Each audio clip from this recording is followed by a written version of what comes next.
L'ordinateur est vraiment au cœur de nos vies. Alors imaginez que votre précieux portable disparaisse du jour au lendemain. Imaginez tout ce qui disparaîtrait à jamais de votre vie. Vos agendas, vos photos de vacances, le roman que vous tentez d'écrire depuis 5 ans. Il y a évidemment des spécialistes en rétablissement de données qui peuvent parfois récupérer des contenus à partir de disques mourants. Mais la récupération des données peut être fort coûteuse et n'est jamais garantie. C'est pourquoi certains préfèrent utiliser des trucs maison. Un de ces trucs, c'est de mettre le disque dur au congélateur, ce qui devrait vous donner la chance de récupérer son contenu. Une espèce de cryogénie informatique.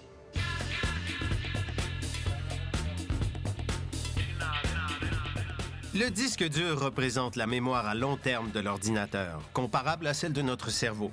Lorsqu'on clique sur un dossier pour l'ouvrir, le disque se met en marche et cherche le document dans sa mémoire. Lorsqu'il a trouvé cette information, il la transfère vers la mémoire vive ou la mémoire à court terme, qui fonctionne uniquement à l'électricité et se désagrège 2 minutes après la fermeture de l'ordinateur. Les téléchargements sur Internet effectuent le même chemin.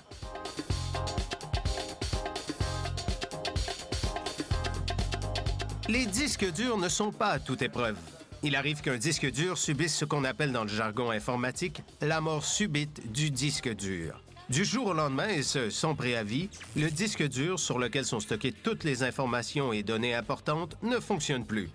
En général, la mort subite du disque dur se caractérise par l'impossibilité de lire les données du disque. La mort du disque dur se produit souvent lorsqu'il subit une défaillance technique et mécanique, ce qui entraîne une surchauffe de celui-ci.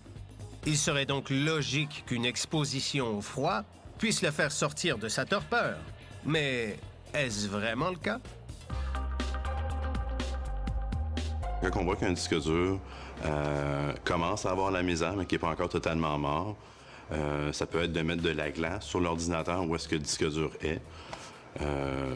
Idéalement, pas de la glace comme ça parce qu'il va y avoir de l'eau qui va couler, mais mettre quelque chose de froid, un ice pack ou n'importe quoi. Comme ça permet de baisser la température du disque dur puis de pouvoir finir de transférer les données. Mais en général, c'est du dernier recours, fait qu'il faut vraiment faire ça vite. Il y a bien des mythes qui, aujourd'hui, nous semblent être des croyances populaires, mais qui sont vrais, vérifiés scientifiquement. Par exemple, vous avez un disque dur avec lequel vous avez des problèmes. Vous n'arrivez plus à lire l'information. Bien des gens vont vous dire, vous l'enlevez de votre ordinateur et vous le mettez au congélateur et vous le rebranchez ensuite et peut-être celui-ci va se remettre à fonctionner le temps que vous puissiez récupérer vos données. Lorsqu'on veut faire cette opération-là, de sortir le disque dur de l'ordinateur, si on a une tour, en fait, c'est assez facile. Il faut ouvrir les panneaux, chercher le disque dur à l'intérieur. Dans un portable, c'est un peu plus difficile. En général, le disque dur va être caché. Donc, une fois qu'on a sorti cette pièce-là, on va pouvoir le prendre, le mettre dans un sac Ziploc avec soit du riz ou en fait des petits sachets anti-humidité pour pouvoir l'empêcher d'avoir la condensation sur le disque dur. Parce que l'autre ennemi, en fait, des pièces informatiques, c'est l'humidité et l'eau. Donc, pas causer de court-circuit pour essayer d'en régler un autre problème. Après ça, une fois qu'on a enveloppé ce petit sachet-là, on va le mettre dans le congélateur, 2-3 heures. Si vous pouvez le mettre plus longtemps, mettons 6 heures, c'est idéal. Ça va permettre de rapetisser toutes les pièces à l'intérieur, donc vraiment de le refroidir beaucoup. Ce qui peut des fois ramener certaines pièces à leur état original. Après ça, on va pouvoir ressortir le disque dur, idéalement avec un boîtier externe. Un boîtier externe, c'est un petit connecteur, en fait, qu'on peut brancher le disque dur dessus, ce qui va transformer le disque dur en clé USB.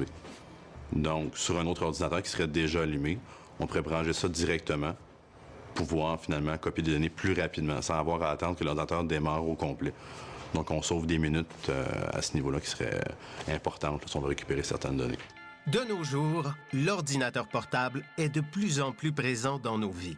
Si une défaillance du disque dur de notre portable survient, on peut même placer son portable entièrement au congélateur. Une fois le portable enveloppé hermétiquement dans un emballage étanche, il faut le laisser au congélateur pendant environ 2 à 3 heures. Au niveau de la durée dans le congélateur, idéalement, on va le mettre 2-3 ans. C'est sûr que si on le met un peu moins que ça, on va avoir environ 5-10 minutes pour utiliser le disque dur, sauf qu'en même temps, on ne peut pas vraiment savoir combien de temps qu'on va pouvoir travailler sur le disque dur, parce que c'est des pièces qui sont à l'intérieur qui sont problématiques, donc on ne sait pas vraiment qu'est-ce qui cause le problème et si le congélateur va aider, parce que des fois, même si on met le disque dur dans le congélateur pendant 6 heures, 8 heures, ça peut être un autre problème carrément, donc ça se peut que ça change absolument rien non plus.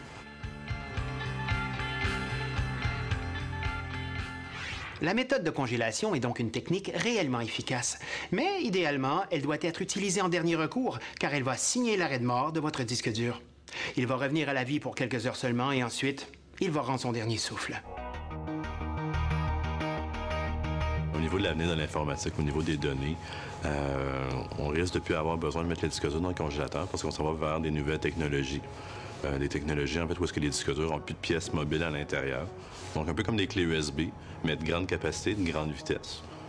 Donc, vu qu'aucune pièce mobile, on peut les échapper par terre, c'est beaucoup plus solide. Ça demande moins d'électricité à l'ordinateur, donc on peut avoir des meilleures autonomies. Donc, mettre les photos là-dessus et compagnie, c'est sûr que ça fonctionne mieux. En même temps, si les données se perdent parce qu'il y a une défectuosité dans le disque dur, là, on n'a plus vraiment de manière de récupérer parce que c'est plus mécanique, là, c'est fini. Une fois à moins que vous êtes capable de souder des affaires puis de trouver où le problème, bonne chance. Donc, à ce niveau-là, toujours faire des copies de sauvegarde un peu partout. Puis c'est de plus en plus simple, en fait, parce qu'on s'en va vers un monde où il y a de l'informatique partout. Donc, c'est plus rare maintenant d'avoir au moins plus qu'un ordinateur à la maison.